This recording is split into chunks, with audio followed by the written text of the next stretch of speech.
if we don't really own our stories, we end up wearing what Brene Brown calls kind of our shield and our armor, and we're not able to authentically connect with our ideal clients.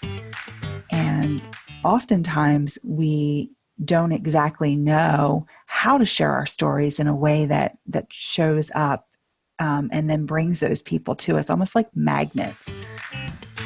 Nobody wants to read your LinkedIn profile, right? Or hear your LinkedIn profile. They really want to know your big why. Like, why are you a realtor? What about houses gets you so juiced that you just love showing up? And so you can actually share your stories in that way. But I think even more importantly than our glossy, shiny Facebook version of stories is the stories of where we haven't necessarily been so successful, because that makes us so relatable. And when people can relate to us, they want to be around us. They want to work with us. We often make ourselves the character of the lead character of the story. And in fact, that's kind of the opposite. We want to make our ideal clients the characters in our stories, and we want to be their guides.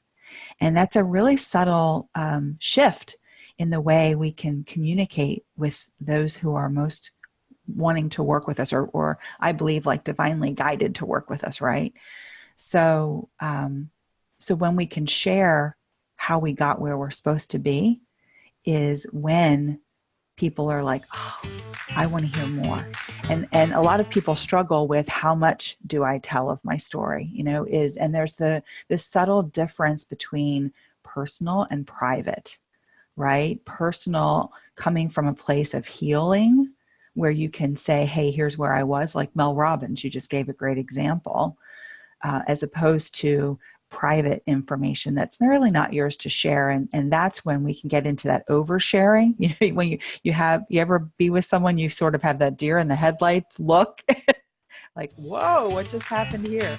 Yeah. And being able to talk about experiences from a place of learning and understanding without that victim hat on is so crucial.